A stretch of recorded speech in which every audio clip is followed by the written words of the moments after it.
So, you finish the gorgeous set of nails, as you've maybe done many times before, except this time you wake up and you're a little itchy in the fingies, your proximal nail fold is red, and maybe even a little swollen. You don't think too much of it and go on with your morning, except that the itch doesn't go away. In fact, it starts to get worse. And by that night, your cuticles are puffy and you're trying to stick your hand in ice water to get some relief. You go out and you buy some hydrocortisone and anti itch cream, but it doesn't get better. Now, if you're me, at this point, you think, is this the gel polish allergy I keep hearing so much about? Nah, can't be. I've never been allergic to anything, and plus, I probably nicked myself or something. Little itch never hurt anyone. If I stop thinking about it, it'll go away. Except it doesn't. Well, friend, let me unfortunately welcome you to the Acrylate Allergy Club.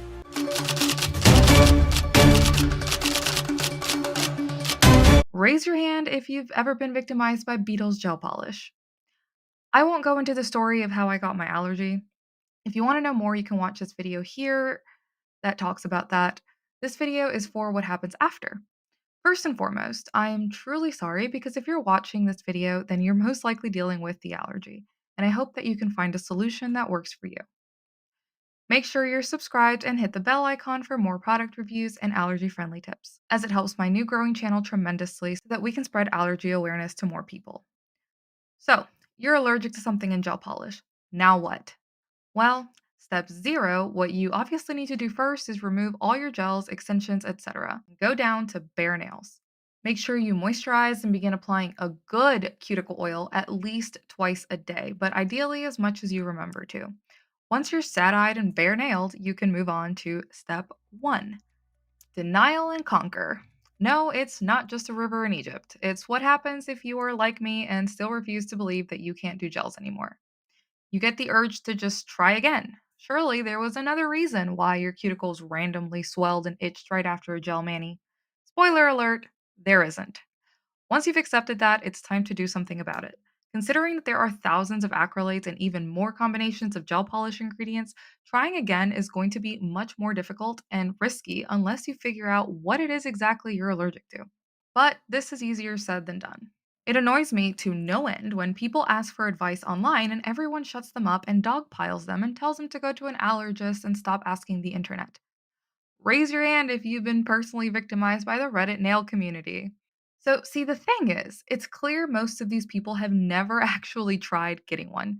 I just got my patch test, so I will soon be releasing a whole soapbox video about why that is and why you should stop commenting just go get a patch test on every post or video asking for allergy advice. Even with a patch test, there are only about 30 common adhesives and acrylates that they can test for, so there's no guarantee that your specific allergen is in there. I digress. If you can feasibly do that as a first step, then do. Step 2, the obsessive research. I'm not a doctor, but honestly, I've found that even doctors don't know much about this unless they specialize in it. I also have to say something that is about to make a lot of people angry. Many nail techs don't have in depth knowledge about this stuff either. So many argue on Facebook and will fight tooth and nail to justify their use of cheap Amazon brands. Some nail schools don't mention it at all, while others barely brush on the subject, and many nail techs become allergic while in school due to improper use of the product during practice. The amount of nail techs I see promoting and using products like Beetles on paying customers is asinine.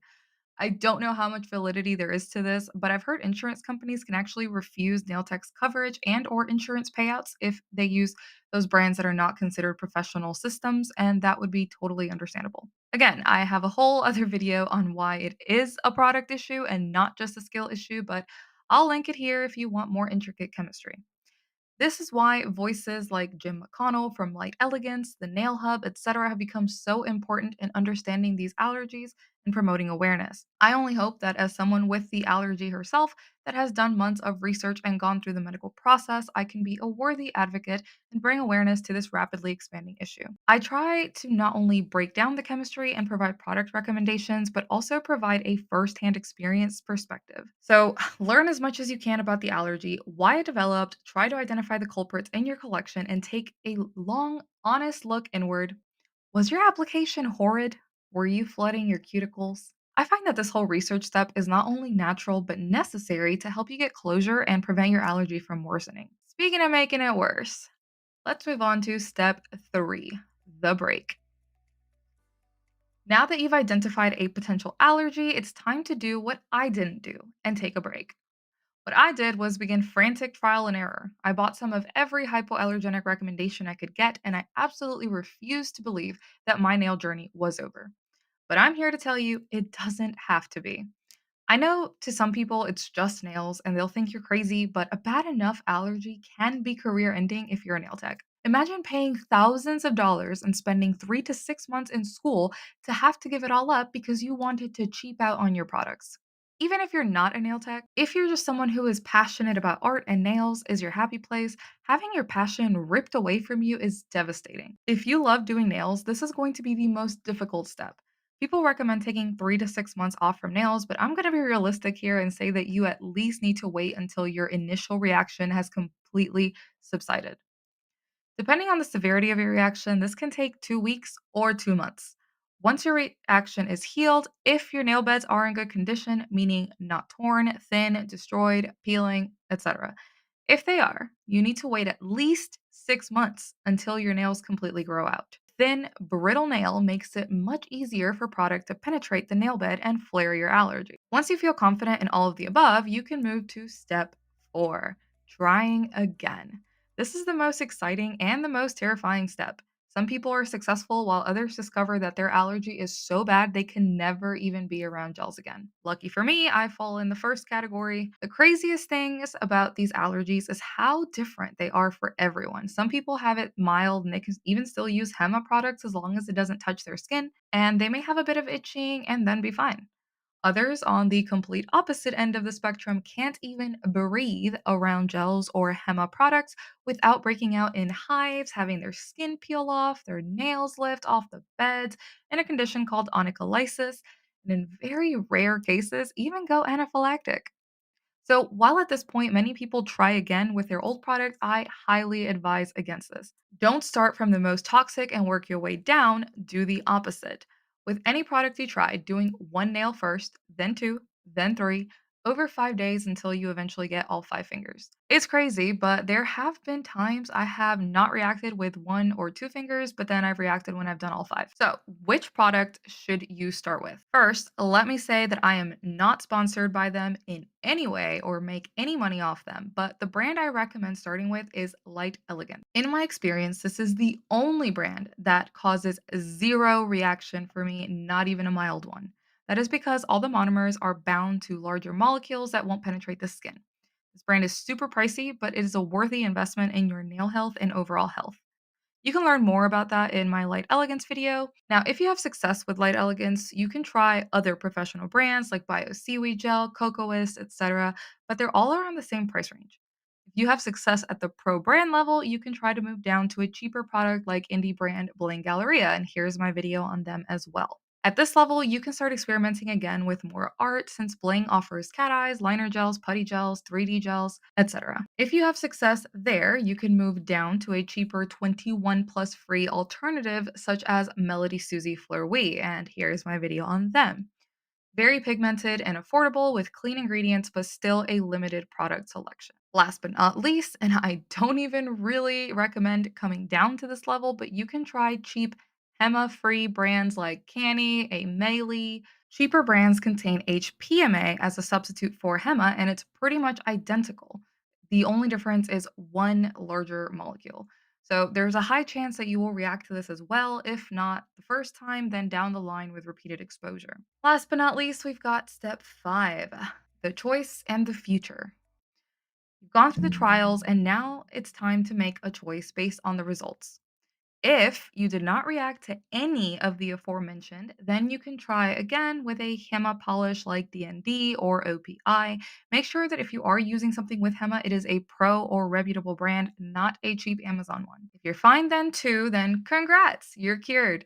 Okay, not really. These allergies are technically incurable, but I keep seeing comments of people stating that theirs went away after a while.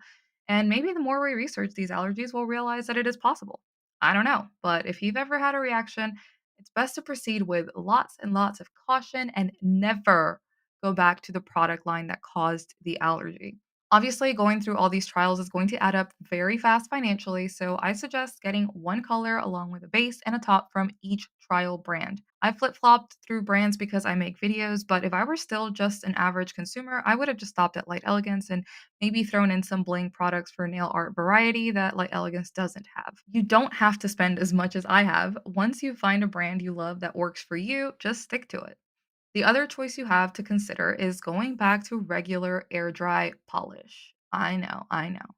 You have to really ask yourself, is having nail extensions really worth messing with this potentially devastating allergy that may bar me from surgical glues and dental implants? For many people, the answer is an obvious no, especially if they have really bad reactions like nail lifting and peeling. As for me, the answer was a resounding hell yes. My nails have always been thin and ugly. I hate my nail beds. Having extensions and pretty nails just gives me confidence. And because my reactions are relatively mild, in my cost benefit analysis, I came out with more positives for continuing to use gels. However, regular polish has come a long way, and I'd be lying if I said I haven't turned my head a little bit at Holo Taco or Mooncat collections. But regular polish is literally more expensive than most gels nowadays. Crazy. D&D lacquers are also a good and affordable option, and you can often find them cheap on Marketplace because they come with the gels, and most people are only interested in the gels, so they just sell off their regular lacquers. So, who knows what the future holds is completely uncertain. People claim it gets worse with every reaction. Personally, that has not been my experience. My reactions have been very consistent and dependent on my exposure. For example, the one time I did my nails at 1 a.m. before a flight and stupidly cured some bio seaweed gel top coat on my middle knuckle, the whole thing swelled up like a pus filled balloon. That has been my most severe reaction, and it was only my second one. After that, they went back to just being mild with swollen, itchy cuticles or no reaction at all. I've had about 6 different reactions now, all relatively the same. Again, don't be like me and give yourself 6 more reactions. Do as I say, not as I do, darn it. It's all in the name of science. If you've made it this far, thank you for listening, and I hope you found this helpful. Also, make sure you are subscribed and hit the bell icon for more product reviews and allergy friendly tips. I still owe you guys a review of Bio Seaweed Gel, but I haven't got back around to it since my last very, very bad reaction because I cured their top coat on my skin. But I'll get around to it. I think for my next one, I'm going to try doing some polygel, and then after that, I'll probably go try Bio Seaweed again. I do really, really, really love their shades, so I'm excited to talk about them. As always, thanks for watching, and I'll see you in the next one.